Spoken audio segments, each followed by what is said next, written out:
Manipulation. It's not a question of if you've done it, but how often. A smile that isn't sincere, a cute compliment you don't mean, a lie, small enough to slip by unnoticed, but big enough to shift the balance in your favor.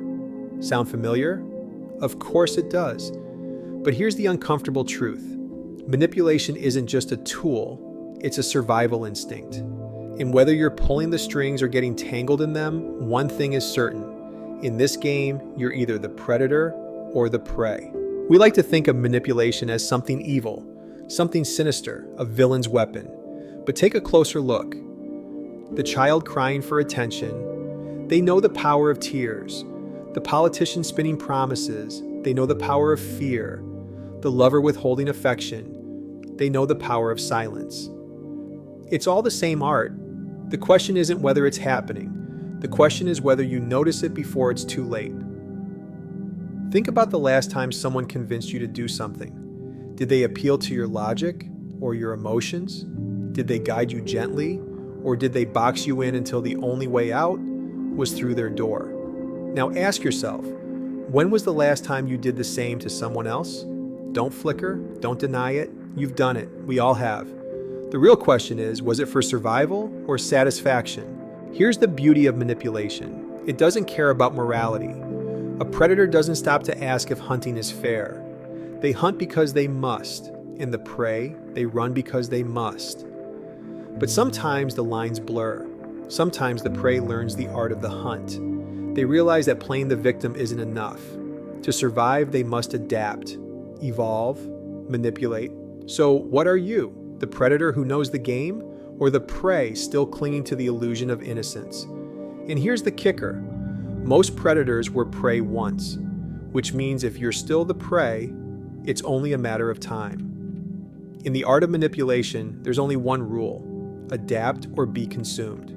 What if the game of wealth isn't about playing by the rules, but about bending them to your will? When you think about wealth, do you picture hardworking individuals climbing ladders? Or do you see a few people pulling strings from behind the scenes, silently influencing markets and controlling outcomes? Welcome to the hidden world of manipulation in business and finance, where the rules aren't always what they seem. Ever wonder why certain products seem to pop up everywhere, despite the fact that you didn't even want them? Take a moment to think about your favorite brand, let's say a tech giant. That company makes you feel like you're part of an exclusive club, right? You're not just buying a phone, you're buying status, belonging, and a piece of the future. But what if that loyalty is engineered?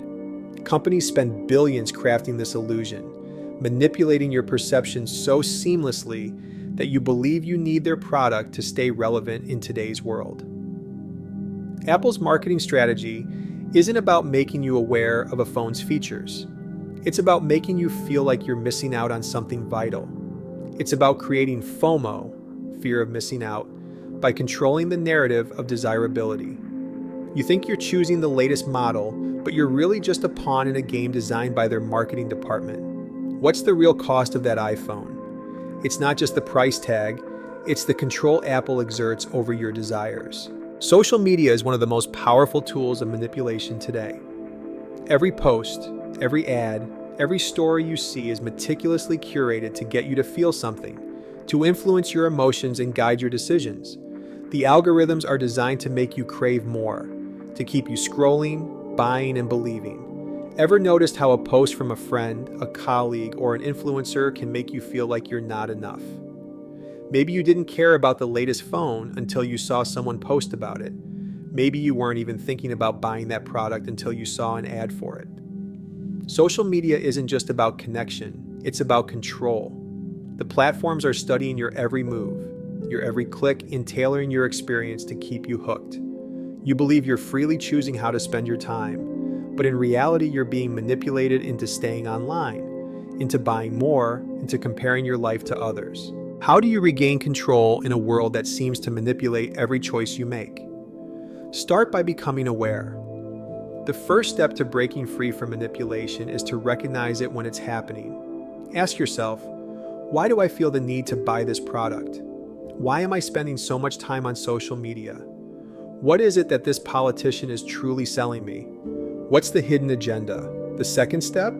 Take action. Don't allow others to dictate your choices, whether it's unfollowing brands or individuals on social media who make you feel inadequate, or questioning the motivations behind political promises. You can take back your power by being intentional with your decisions. Start challenging the status quo. Stop living according to someone else's script. When you make decisions based on your own values, desires, and goals, free from external influence, that's when you truly choose. Manipulation in relationships isn't always as obvious as you might think. It's not always about shouting or issuing demands. In fact, the most dangerous manipulations happen in subtle, almost invisible ways, hidden behind a mask of affection, concern, or even kindness. Imagine this. You're in a relationship, romantic, familial, or even professional, and you notice that certain situations always seem to go the way one person wants.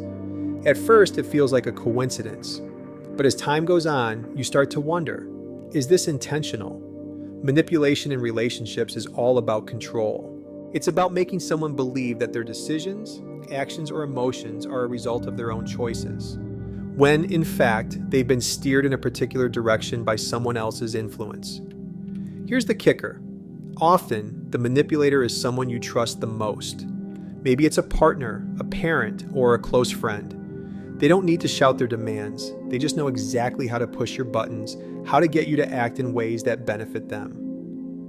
Now let's look at manipulation through guilt, a powerful weapon that works when the manipulator knows your values and vulnerabilities.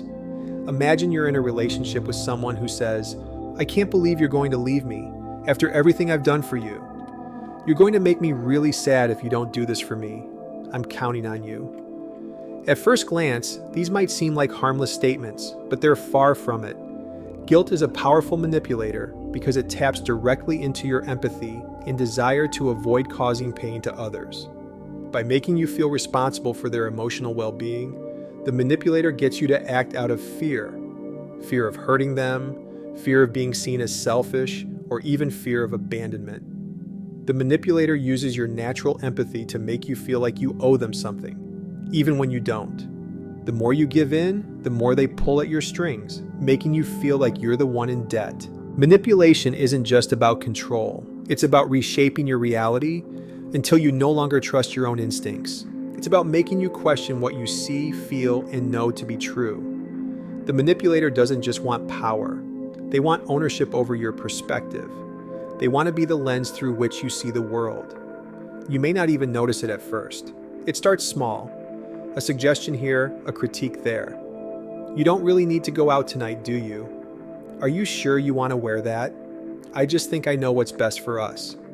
They sound reasonable, even caring, but little by little, these seemingly innocent remarks chip away at your independence until you're no longer living your own life, you're living theirs. And when you finally begin to recognize the pattern, guilt rears its head. You think, maybe they're right, maybe I am the problem. They love me, don't they? And so you stay, you excuse, you rationalize. After all, it's easier to believe the illusion than to confront the truth, that the person you trust most might be the one holding you captive. This is the cruel genius of subtle manipulation. It makes you doubt yourself. It convinces you to question your own feelings, your instincts, your reality. And in doing so, it robs you of the one thing that no relationship should ever take, your sense of self. So how do you fight it? First, you must see it for what it is, a violation, not love. True love doesn't seek to control, it seeks to empower. It doesn't silence your voice, it amplifies it. And it doesn't demand you change who you are. It celebrates you in your entirety. Ask yourself, does this relationship make me feel small? Do I have to shrink myself to make space for them? Are my thoughts, feelings, and boundaries dismissed or minimized? The answers will guide you. Remember, manipulation thrives in silence and shadows. To break free, you must bring it into the light. Speak up, seek support, and most importantly, reclaim your voice. Because the moment you begin to trust yourself again, their power crumbles. In the end, relationships should challenge you, not to question your worth, but to grow into the fullest version of yourself. And any love that demands you lose yourself isn't love at all, it's a trap. Join the Soul Evolver journey. Don't let your growth stop here. Subscribe to Soul Evolver for more eye-opening insights. Like this video, share your thoughts in the comments, and hit the bell so you never miss a chance to evolve.